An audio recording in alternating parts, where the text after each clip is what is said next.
At 1300 hours local time, somewhere off the Galapagos Islands, a shadow crept through the Pacific. It was small, silent, almost invisible.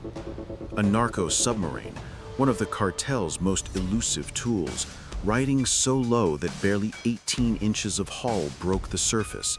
400 meters below the clouds, the US military already had it in their sights.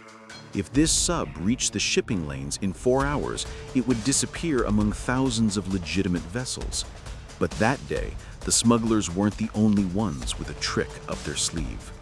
What began as a routine interdiction would soon turn into a high-stakes three-way standoff at sea between a Coast Guard helicopter, a cartel submarine, and two armed protection boats racing in to rescue their own. Drug trafficking on the high seas is a cat-and-mouse game of stealth and endurance. For decades, U.S. forces have hunted these semi-submersible vessels, nicknamed narco-subs, each one a floating fortune made of fiberglass, designed to be almost invisible to radar and infrared sensors. They carry 3 to 5 tons of cocaine per run, enough to flood an entire city's streets for months. Most of them slip through unseen, but this one, today, was caught. And it all started with a faint radar return on an HC-130J patrol plane circling 20,000 feet above the endless blue. Inside the aircraft, the radar operator squinted at his screen. The contact appeared, then vanished. 3 sweeps visible, 9 sweeps gone. It looked like static, the kind of flicker most people would ignore. But this operator had seen this pattern before. The return wasn't random. Every few seconds, when a wave broke just right, a metallic echo bounced back, the signature of small outboard engines mounted on a fiberglass hull. He checked the speed, 8 knots. That slow crawl meant one thing: contraband. No fishing grounds for 200 miles, no shipping lanes, no reason for any legitimate vessel to be here. The sub was running low and heavy, its deck awash with every swell. Somewhere inside, 3 smugglers were counting their payout, unaware that above them, eyes were already watching. The tactical coordinator marked the sub's bearing.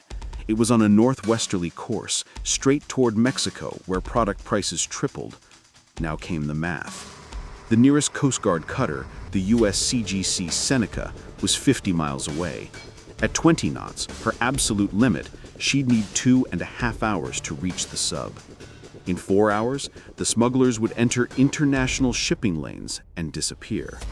Failure wasn't an option. That left one solution: send the helicopter. The MH-65 Dolphin could cover the distance in an hour, but it only carried fuel for 3.5 hours total. That included travel, engagement, loiter time, and return. The math was brutal. They could reach the target, but not fight long. Still, they went, because sometimes mission success depends on doing the math and then defying it. When the intercept data hit Seneca's bridge, the ship exploded into motion. Crews sprinted to stations. The flight deck became a storm of purpose. Pre-flight checks were halved. Weapons were loaded while rotors were still tied down. Fuel calculations scribbled on kneeboards, numbers that already didn't add up. They were launching with faith, not comfort. On the tarmac, the gunner checked the M240 machine gun mount. Yesterday, it had seized solid from salt corrosion, freed with penetrating oil and prayer. Now, under a spray of ocean mist, he tested it again. It moved, barely. The pilot climbed into the cockpit. Every pound of thrust, every minute of flight would cost them endurance, but waiting meant losing the target. With a deafening roar, the MH-65 Dolphin lifted off the Seneca's deck, banking hard toward open ocean and the ghost ahead. 1 hour later, the helicopter descended through clear skies. Below them, the Pacific stretched endless and empty, except for a faint wake, impossible to see with the naked eye. Thermal imaging locked onto it, a pencil-thin heat signature cutting through the cold water. The pilot dropped altitude, 200 feet. Rotor wash slammed the sea flat. Spray exploded outward as the narco sub bucked under invisible force. The gunner reached for the M240's traverse control to fire a warning burst. Nothing. The mount was frozen. The corrosion had returned, locking it at a 45-degree angle off the nose. They had a gun they couldn't aim and 2 hours of fuel to hold position. Without hesitation, the pilot adjusted his approach, flying sideways, manually lining up the frozen weapon. At 50 knots, the helicopter sliced through the air in an unnatural drift. The fuel flow spiked to 95 gallons per hour, but they needed this shot. The first burst hit water 100 meters ahead of the sub. No reaction. The second burst, 50 meters. Still nothing. The third burst, 10 meters. The sea erupted around the hull. The smugglers got the message. Their outboards died. Silence rolled across the ocean. For the first time that day, everything stopped. The sub drifted, dead in the water. 3 men below deck now faced the kind of silence that meant their luck had run out. Above, the MH-65 settled into a slow orbit. 200 feet up, gun frozen, fuel dwindling. They'd stopped the vessel. That was victory, but only halfway. Because the cartel never sends one ship alone. 12 minutes later, the radar operator called out new contacts. 2 fast-moving vessels approaching from the southwest, 40 knots and closing. Protection boats. Every cartel sub had them, running 10 to 15 minutes behind, close enough to assist, distant enough to deny. They weren't there for rescue. They were there for intimidation. At 2,000 meters, they began circling, like predators sizing up prey. One darted forward, closing to 1,500 meters. The pilot turned the helicopter toward it. Even with a frozen gun, the message was clear: we see you. The boat veered away, only for the second to rush in from the opposite side. It was a dance of threats and testing played out across churning seas. The gunner fought the mount, wrenching it with both hands. It groaned, moved an inch, then stuck again. Salt versus steel. For 15 minutes, the duel continued. Boats darted, retreated, reappeared. The helicopter pivoted, burning fuel it couldn't afford. The cartel knew the math too. If the chopper ran out of gas, the game was theirs. The pilot's eyes stayed glued to the gauge. Every minute at combat power shaved 2 more off their endurance. Seneca was still 90 minutes out. Then the boats made their boldest move yet. Both turned inward, approaching simultaneously from opposite sides at 800 meters. The pilot made his call. He didn't turn left, he didn't turn right, he climbed. 500 feet up, holding position directly above the sub, giving him a firing angle on both. The message was clear. Broken gun or not, outnumbered or not, this helicopter wasn't leaving.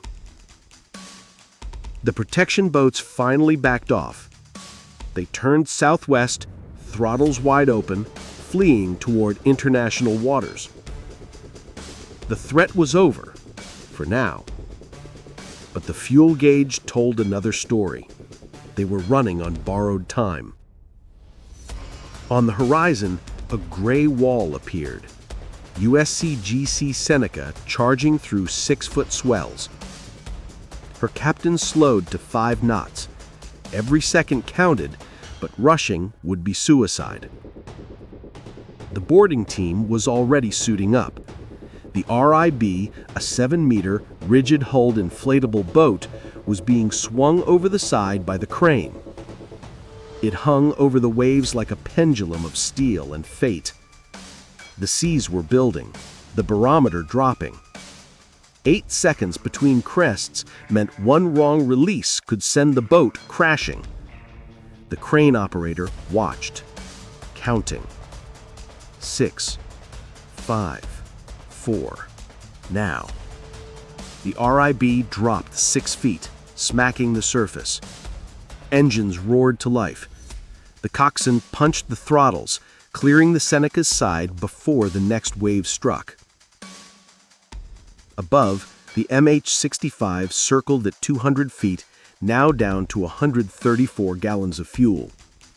Just enough to witness the boarding and land before gravity took over. The RIB raced toward the narco sub at 45 knots, slicing through spray and foam. 6 operators crouched low, weapons ready.